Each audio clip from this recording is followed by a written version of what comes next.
ഈശോയുടെ അമ്മയായ കന്യകാമറിയം എന്നാണ് ജനിച്ചത്? എവിടെ, എപ്പോൾ, എങ്ങനെ? 2-ാം നൂറ്റാണ്ടിൽ എഴുതിയ യാക്കോബിൻ്റെ സുവിശേഷം എന്ന പുസ്തകത്തിൽ നിന്നാണ് മറിയത്തിൻ്റെ മാതാപിതാക്കളെക്കുറിച്ചും മറിയത്തിൻ്റെ ജനനത്തെക്കുറിച്ചുമുള്ള വിവരങ്ങൾ നമുക്ക് ലഭിക്കുക. ഇത് ബൈബിളിൻ്റെ ഭാഗമല്ല, എന്നാൽ ആദിമസഭ ഉപയോഗിച്ചിരുന്ന 2-ാം നൂറ്റാണ്ടിൽ തന്നെ എഴുതിയ പുസ്തകമാണ്. അതിൻ്റെ 5-ാം അധ്യായം 2 മുതലുള്ള വാക്യങ്ങളിൽ മറിയത്തിൻ്റെ ജനനത്തെക്കുറിച്ചും മാതാപിതാക്കളെക്കുറിച്ചും മറിയത്തിൻ്റെ ജീവിതത്തെക്കുറിച്ചും എല്ലാം പറഞ്ഞിട്ടുണ്ട്. അവിടെ പറയുന്നതനുസരിച്ച് അന്ന, ജോവാക്കിം എന്നിങ്ങനെ 2 പേരാണ് മറിയത്തിൻ്റെ മാതാപിതാക്കൾ. ഈ ജോവാക്കിം ഒരു വലിയ ധനാഢ്യനായിരുന്നു. ജോവാക്കിം യൂദ ഗോത്രത്തിൽപ്പെട്ട ആളായിരുന്നു. അന്നയാകട്ടെ ലേവി ഗോത്രത്തിൽ പെട്ട സ്ത്രീയുമായിരുന്നു. ഇവർക്ക് മക്കളുണ്ടായിരുന്നില്ല. ജോവാക്കിം ഒരു ധനികനായ വ്യക്തിയായിരുന്നു. അദ്ദേഹം ഒത്തിരി നീതിമാനായിരുന്നു. ദേവാലയത്തിൽ ഒത്തിരി പ്രാർത്ഥനയെല്ലാം ചെയ്യുന്ന വ്യക്തിയായിരുന്നു. ഗലീലി പ്രദേശത്തുള്ള ആളാണ്. ജെറുസലേം ദേവാലയത്തിൽ പ്രാർത്ഥനയ്ക്കായിട്ട് ജോവാക്കിം വരുമ്പോൾ പലപ്പോഴും അവിടെയുള്ള വ്യക്തികളും ശ്രേഷ്ഠന്മാരും പുരോഹിതന്മാരും എല്ലാം ജോവാക്കിമിനെ കളിയാക്കിയിരുന്നു. കാരണം ജോവാക്കിമിന് മക്കളില്ല. അതുകൊണ്ട് തന്നെ ദൈവത്തിൻ്റെ യാതൊരുവിധ അനുഗ്രഹവുമില്ലാതെ ശപിക്കപ്പെട്ട ജോവാക്കിമിനെ മാറ്റി നിർത്തുന്ന ഒരു രീതി അന്നത്തെ യഹൂദന്മാർക്കുണ്ടായിരുന്നു. ഇതിലെല്ലാം ജോവാക്കിം ഒത്തിരി ദുഃഖിതനായി. താൻ ഇത്രയും നീതിമാനായിട്ടും പ്രാർത്ഥിച്ചിട്ടും ദൈവം എന്തുകൊണ്ട് തനിക്കൊരു കുഞ്ഞിനെ തരുന്നില്ല? അങ്ങനെ നിരാശനായ ജോവാക്കിം ഒരു മലയിലേക്ക് പ്രാർത്ഥിക്കാനായിട്ട് പോവുകയാണ്. പാരമ്പര്യം പറയുന്നതനുസരിച്ച് എലീയ പ്രവാചകൻ പ്രാർത്ഥിച്ച ആ ഗുഹയിൽ ഇരുന്ന് 40 ദിനരാത്രങ്ങൾ ഉപവസിച്ച് ജോവാക്കിം പ്രാർത്ഥിക്കുകയാണ്. മാത്രവുമല്ല, ജോവാക്കിം കുഞ്ഞിനെ ലഭിക്കാഞ്ഞതിനാൽ നിരാശനായി എവിടെയോ പോയി എന്ന വിവരം അന്ന കേട്ടപ്പോൾ അവളുടെ ദുഃഖം ഇരട്ടിച്ചു. അവളും ദുഃഖിതയായി ഒരു മരത്തിൻ്റെ കീഴെ ഇരുന്ന് കരയുകയായിരുന്നു. ഈ 40 ദിവസം ജോവാക്കിം ഇങ്ങനെ ഉപവസിച്ച് പ്രാർത്ഥിക്കുമ്പോൾ ദൈവത്തിൻ്റെ ദൂതൻ ജോവാക്കിമിന് പ്രത്യക്ഷപ്പെടുകയാണ്.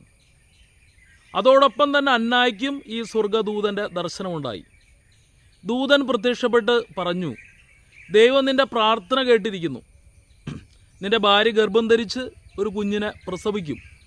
ആ കുഞ്ഞ് ലോകത്തിലെങ്ങും സംസാര വിഷയമാകും. സന്ദേശം ലഭിച്ചപ്പോൾ സന്തോഷത്തോടു കൂടി ജോവാക്കിം തിരിച്ചു വരുമ്പോൾ ജെറൂസലേം നഗര കവാടത്തിൽ അന്ന ജോവാക്കിമിനെ കാത്തുകൊണ്ട് നിൽക്കുകയാണ്. അന്നാക്കും ഈ സ്വർഗദൂതൻ്റെ ദർശനം ലഭിച്ചിരുന്നു. അവർ നഗര കവാടത്തിൽ വെച്ച് പരസ്പരം കണ്ടുമുട്ടുകയും ആശ്ലേഷിക്കുകയും ചെയ്തു. അങ്ങനെ അവർക്ക് നീണ്ട കാത്തിരിപ്പിന് ശേഷം വാർദ്ധക്യത്തിൽ പെൺകുഞ്ഞുണ്ടാവുകയാണ്. അങ്ങനെ ഉണ്ടായ പെൺകുഞ്ഞാണ് പരിശുദ്ധ കന്യകാമറിയം. മറിയത്തിൻ്റെ ജനനം സെപ്റ്റംബർ 8-ാം തീയതിയാണ് ആഘോഷിക്കുക. ഇതിനും പാരമ്പര്യപ്രകാരം 2 വ്യാഖ്യാനങ്ങൾ നമുക്ക് കാണാൻ സാധിക്കും. ഒന്നാമതായിട്ട് BC 20 ഡിസംബർ 8-ാം തീയതിയാണ് ഹെറോദേസ് രാജാവ് ജെറൂസലേം ദേവാലയം പുതുക്കിപ്പണിയാനായിട്ട് ആരംഭിക്കുക. അപ്പോൾ ജെറൂസലേം ദേവാലയത്തിൻ്റെ പുതുക്കിപ്പണി ഹെറോദേസ് ആരംഭിച്ചത് BC 20 ഡിസംബർ 8-ാം തീയതിയാണ്. പാരമ്പര്യം പറയുന്നതനുസരിച്ച് മറിയം അന്നായുടെ ഉദരത്തിൽ ഉരുവായതും ഡിസംബർ 8 BC 20-നാണ്. അങ്ങനെ 9 മാസങ്ങൾ കഴിഞ്ഞ് സെപ്റ്റംബർ 8-ാം തീയതി BC 19 സെപ്റ്റംബർ 8-ാം തീയതിയാണ് മറിയത്തിൻ്റെ ജനനം ആയിട്ട് പാരമ്പര്യം പറയുക. വീണ്ടും മറ്റൊരു പാരമ്പര്യം പറയുന്നു, പൗരസ്ത്യ സഭകളുടെ കാനോനിക കലണ്ടർ ആരംഭിക്കുന്നത് സെപ്റ്റംബർ മാസത്തിലാണ്. അതിൻ്റെ 8-ാം ദിവസമായിട്ടാണ് മാതാവിൻ്റെ ജനന തിരുനാൾ ആഘോഷിക്കുക.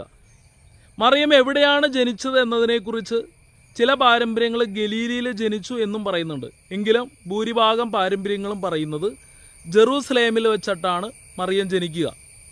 അവിടെ മറിയത്തിൻ്റെ ജനനം നടന്ന സ്ഥലത്ത് അന്നായുടെ ബസിലിക്ക 5-ാം നൂറ്റാണ്ട് മുതൽ ഉണ്ടായിരുന്നു. അതിൻ്റെ രേഖകൾ ലഭിച്ചിട്ടുണ്ട്. പ്രത്യേക കാര്യം നമ്മൾ ശ്രദ്ധിക്കേണ്ടത്, മറ്റ് സാധാരണ വ്യക്തികളിൽ നിന്ന് വ്യത്യസ്തമായിട്ട് ഇത് ഡിസംബർ 8-ാം തീയതി മാതാവ് അന്നായുടെ ഉദരത്തിൽ ഉരുവായ നിമിഷം മുതൽ ദൈവം മറിയത്തെ യാതൊരുവിധ പാപവുമില്ലാതെ എന്നുള്ളതും കത്തോലിക്ക സഭ ഏറ്റുപറയുന്ന ഒരു വിശ്വാസ സത്യമാണ്. കുഞ്ഞ് ജനിക്കുന്ന സമയം മുതൽ അന്ന മാതാവിൻ്റെ അമ്മ ജനിച്ച മുറിയിൽ നിന്ന് എല്ലാ അശുദ്ധ വസ്തുക്കളും അല്ലെങ്കിൽ യഹൂദന്മാർ അശുദ്ധമായി കണക്കാക്കുന്ന എല്ലാ വസ്തുക്കളും എടുത്തു മാറ്റി ആ മുറിയെ തന്നെ പ്രത്യേകമായ ഒരു പ്രാർത്ഥനാ ഭവനമാക്കി തന്നെ മാറ്റുകയാണ്. മാത്രവുമല്ല, അന്നായും ജോവാക്കിമും നേർച്ച നേർന്നു ഈ കുഞ്ഞിനെ ദേവാലയത്തിൽ കൊണ്ടുപോയി സമർപ്പിക്കും.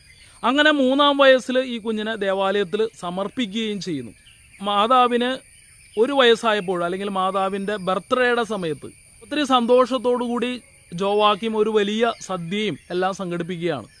അപ്പോൾ അന്നത്തെ എല്ലാ ശ്രേഷ്ഠന്മാരെയും വിളിച്ചു. അപ്പോൾ ഈ കുഞ്ഞിൻ്റെ കണ്ടിട്ട് അവിടെ ഉണ്ടായിരുന്ന പുരോഹിതന്മാർ പരിശുദ്ധ കന്യകാമറിയത്തിൻ്റെ ആശീർവദിച്ചുകൊണ്ട് പറഞ്ഞു, പിതാക്കന്മാരുടെ ദൈവമേ, ഈ കുഞ്ഞിനെ അനുഗ്രഹിക്കണമേ, എല്ലാ തലമുറകളും പ്രകീർത്തിക്കുന്ന ശാശ്വതമായ നാമം ഈ കുഞ്ഞിന് നൽകണമേ.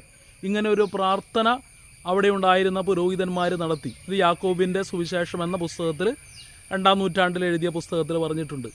അതുപോലെ തന്നെ തലമുറകളും പ്രകീർത്തിക്കുന്ന ശാശ്വതമായ നാമം, ഇത് ലൂക്കായുടെ സുവിശേഷത്തിൽ നമുക്ക് കാണാൻ പറ്റും.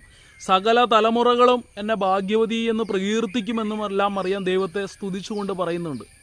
അപ്പോഴുണ്ടായിരുന്ന പ്രധാന പുരോഹിതൻ കന്യകാമറിയത്തെ അനുഗ്രഹിച്ചുകൊണ്ട് പറഞ്ഞു, ഈ ഉന്നതങ്ങളിൽ വസിക്കുന്ന ദൈവമേ, ഈ കുഞ്ഞിനെ കടാക്ഷിച്ച് അനുഗ്രഹിക്കണമേ, ഈ കുഞ്ഞ് ശാശ്വതമായ അനുഗ്രഹം ഈ കുഞ്ഞിന് നൽകണമേ എന്ന് പുരോഹിതന്മാരുടെയും പ്രധാന പുരോഹിതൻ്റെയും അന്നായുടെയും എല്ലാം പ്രവൃത്തികൾ സൂചിപ്പിക്കുക. ജനനം മുതൽ പരിശുദ്ധ മാതാവ്, പരിശുദ്ധ അമ്മ അതിവിശുദ്ധയായിരുന്നു, ദൈവത്തിന് ഏറ്റവും പ്രിയപ്പെട്ടവളായിരുന്നു. അങ്ങനെ 3-ാം വയസ്സ് മുതൽ ഇവളെ ദേവാലയത്തിൽ സമർപ്പിച്ച് പിന്നീട് ജെറുസലേം ദേവാലയത്തിലാണ് കന്യകാമറിയം പ്രായപൂർത്തിയാകുന്നതുവരെ വളരുക. അവിടെ നിന്നാണ് ഔസേപ്പിതാവുമായിട്ടുള്ള വിവാഹ നിശ്ചയമെല്ലാം നടക്കുന്നത്. അന്നായുടെയും ജോവാക്കിമിൻ്റെയും മകളായി ഏകദേശം BC 19 സെപ്റ്റംബർ 8-ാം തീയതി പരിശുദ്ധ കന്യകാമറിയം ജെറുസലേമിൽ ജനിച്ചു എന്ന് നമുക്ക് പറയാൻ സാധിക്കും. ഈ ജെറുസലേമിൽ ജനിച്ച കന്യകാമറിയം അവളുടെ ആരംഭം മുതൽ പരിശുദ്ധയായിരുന്നു. അവൾ 3-ാം വയസ്സ് മുതൽ ദേവാലയത്തിൽ വളർന്നു. അവളുടെ വിവാഹം ജോസഫുമായി നിശ്ചയിച്ചു. പിന്നീടുള്ള ചരിത്രം വിശുദ്ധ ഗ്രന്ഥം നമുക്ക് പറഞ്ഞു തരുന്നു. അപ്പോൾ സകല തലമുറകളോടും ചേർന്ന് മറിയത്തെയും നമുക്ക് പ്രകീർത്തിക്കാം. എലിസബത്തിനെ പോലെ നീ സ്ത്രീകളിൽ അനുഗ്രഹിക്കപ്പെട്ടവളാണ്, നിന്റെ ഉദരഫലവും അനുഗ്രഹിക്കും.